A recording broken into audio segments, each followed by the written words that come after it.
नमस्कार, मेरा नाम डॉक्टर सुप्रिया पाटिल है and welcome to my channel.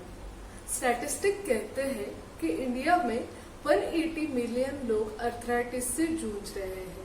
मतलब तकरीबन 18 करोड़ लोग इंडिया में जोड़ों के दर्द से जूझ रहे हैं। बहुत बार हमें 30 के बाद ही कोई ना कोई अर्थराइटिस से रिलेटेड तकलीफ शुरू हो जाती है और कभी कभी वो वैसे ही ठीक हो जाती है और कभी कभी वो बहुत ज्यादा बढ़ती जाती है।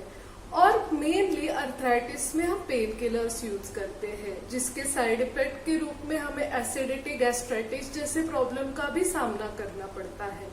तो अगर मैं ऐसी आपको चीज बताऊं जिससे कि अर्थराइटिस भी खत्म हो जाए और आपको इसके साइड इफेक्ट से भी ना जूझना पड़े, तो कैसा रहेगा, इसी के बारे में आज बात करूंगी। तो चलिए शुरू करते हैं।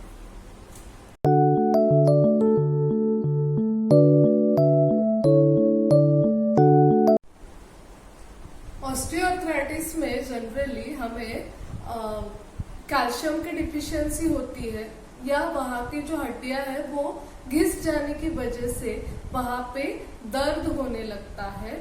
और जो आमवात होता है उसमें जनरली जो टॉक्सिन होते हैं बॉडी में वो डिपॉजिट होने की वजह से वहाँ पे स्वेलिंग और धीरे धीरे न्यूट्रिशन की कमी की वजह से वहाँ पे भी घुटने, वहाँ पे भी जो हड्डियां है वो घिसने लगती है। और आगे चल के दोनों अर्थराइटिस या तो सूजन या तो दर्द दोनों में कॉमन होता है। तो heel pain, knee pain, back pain, neck pain, shoulder pain, हर एक प्रकार का दर्द जो होता है वो सब अर्थराइटिस में आता है। हम आयुर्वेदा में इसे वात से रिलेटेड बीमारी बोलते हैं। या तो ये संधिगत वात होता है या आमवात होता है। तो किसी भी प्रकार के दर्द से अगर आप गुजर रहे हैं, आप ट्रीटमेंट भी ले रहे हैं, लेकिन आपको जितना चाहिए उतना रिजल्ट नहीं मिल रहा है, या अगर दर्द अभी अभी शुरू हुआ है, नया नया है, तो आप घर पे उसको कैसे मैनेज कर सकते हैं, या आप जो भी ट्रीटमेंट ले रहे हैं उसमें आप कैसे घर पे मैनेज करें जिससे कि ये जल्दी ठीक हो जाए और आपको इससे कम तकलीफ उठानी पड़े। इस बारे में मैं आपको टिप्स देने वाली हूँ। ये कोई ट्रीटमेंट नहीं बता रही हूँ मैं ये घर पे आपके जोड़ों के दर्द को आपको कैसे मैनेज करना है इसके मैं टिप्स दे रही हूँ।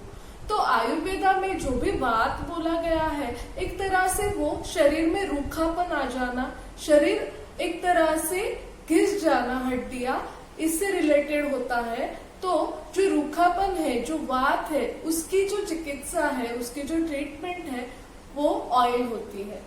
तो जिस भी प्रकार का आपको दर्द है, जहां पे भी आपको दर्द है, वहां पे आप हल्का ऑयल एप्लीकेशन कर सकते हैं। ऑयल एप्लीकेशन मतलब मसाज नहीं होता। अभ्यंग और मसाज दोनों डिफरेंट चीजें हैं। अभ्यंग का मतलब होता है खाली ऑयल अप्लाई करना, हल्के हाथ से ऑयल को लगाना।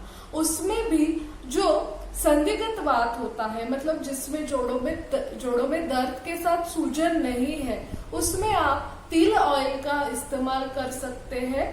उसमें और आपको अच्छा ऑयल चाहिए तो महानारायण तेल या फिर मुरीवेण्णा तेल, ऐसे तेल जो आते हैं उससे आप ऑयल एप्लीकेशन कर सकते हैं। ऑयल को थोड़ा हल्का गर्म करने से जब आप ऑयल एप्लीकेशन करते हैं तो वहां पे थोड़ा सा हल्का सा गर्म करके लगाने से जो ऑयल है वो अच्छे से एब्जॉर्ब भी हो जाता है और उससे वो जगह का ब्लड सर्कुलेशन बढ़ जाता है। ब्लड सर्कुलेशन बढ़ जाने की वजह से वहां पे जो माइक्रोन्यूट्रिएंट्स की डिफिशियंसी है वो पूरी होने लगती है और एक दिन में नहीं लेकिन धीरे धीरे वहां पे हीलिंग होने लगती है और आपका जोड़ों का दर्द ठीक होने लगता है।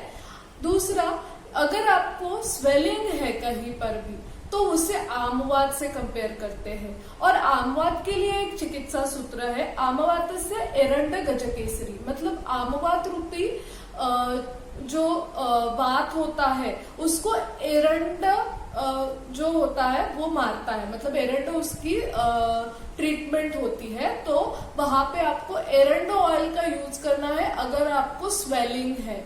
स्वेलिंग के ऊपर बिल्कुल भी प्रेशर नहीं देना है, बस हल्के हाथ से आपको एरंड तेल आप दो प्रकार से यूज कर सकते हैं। उसको गर्म करते वक्त आप उसमें सेंधा नमक मिलाइए, या फिर एरंडा तेल जब आप घर में लाते हो तो उसमें आप थोड़ा अदरक का रस डाल सकते हैं, जिससे कि इसका एफिकेसी बढ़ जाता है।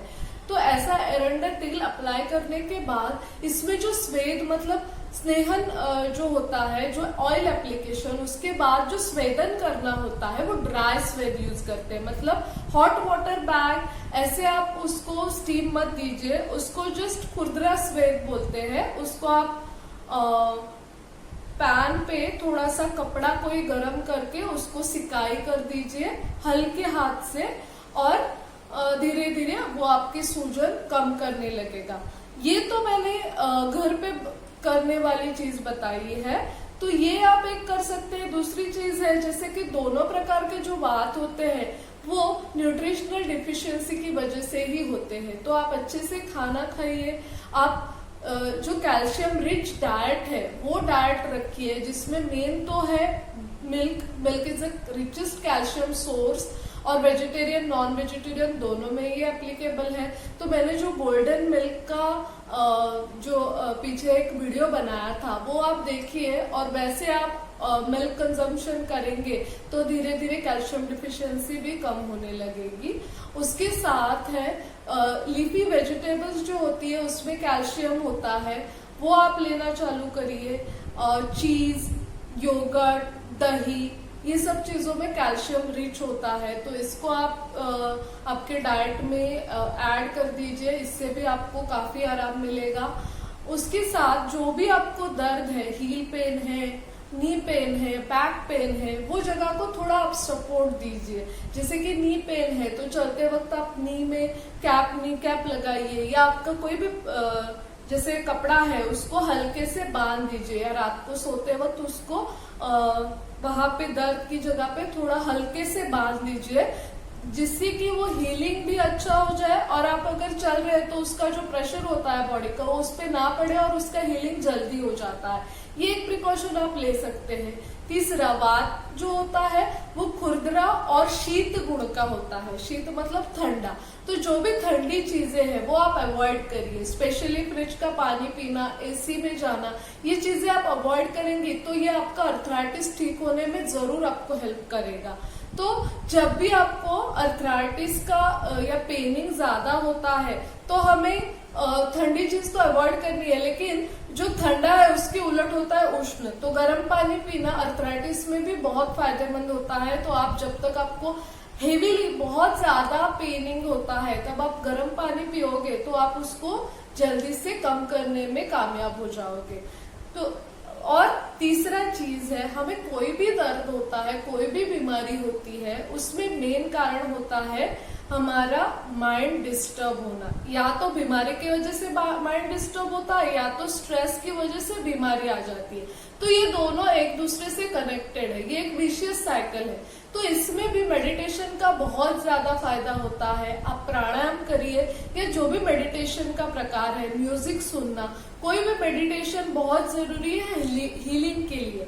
तो आप अर्थराइटिस में भी आपके माइंड को फ्रेश रखिए, तो इससे भी आपको अर्थराइटिस कम होने के लिए हेल्प मिलेगी। तो आज का जो मैंने वीडियो बनाया है बेसिकली होम टिप्स है आपको अर्थराइटिस के से फाइट करने के लिए। आप ऐसे नहीं है बस यही करिए, आप जो भी आपको प्रॉब्लम है उसको अच्छे से जांच करवाइए, उसका इलाज करवाइए, उसके साथ ये टिप्स आप अप्लाई करिए, जिससे कि आपको ठीक होने में भी जल्दी हेल्प मिलेगा। और अर्थराइटिस में मोस्टली आयुर्वेदा में पंचकर्म करते हैं, जिसमें बहुत अच्छा रिजल्ट आता है, अर्थराइटिस पूरी तरह से नष्ट हो जाता है।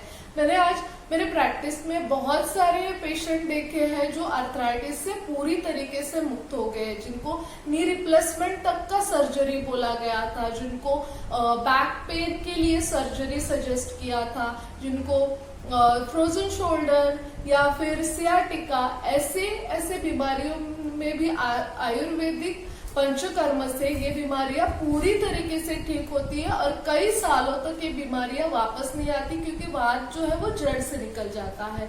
तो मैं तो रिकमेंड करूंगी कि आपको अगर वात की कोई भी बीमारी है तो आप नजदीक के आयुर्वेदिक सेंटर में जाके पंचकर्म का ट्रीटमेंट कराइए, इससे आपको जरूर फायदा होगा। और इसी के साथ मैं मेरा वीडियो समाप्त करती हूँ। धन्यवाद। अगर आपको मेरा वीडियो अच्छा लगता है, अगर ये टिप्स आपको हेल्पफुल लगती है, तो मेरे इस वीडियो को लाइक करिए और नए नए इंफॉर्मेटिव वीडियोस के लिए मेरे चैनल को सब्सक्राइब करिए। और अगर ये टिप्स आपको लगती है कि आपके फैमिली फ्रेंड्स में भी ये सर्कुलेट हो, तो मेरा वीडियो शेयर करिए। धन्यवाद।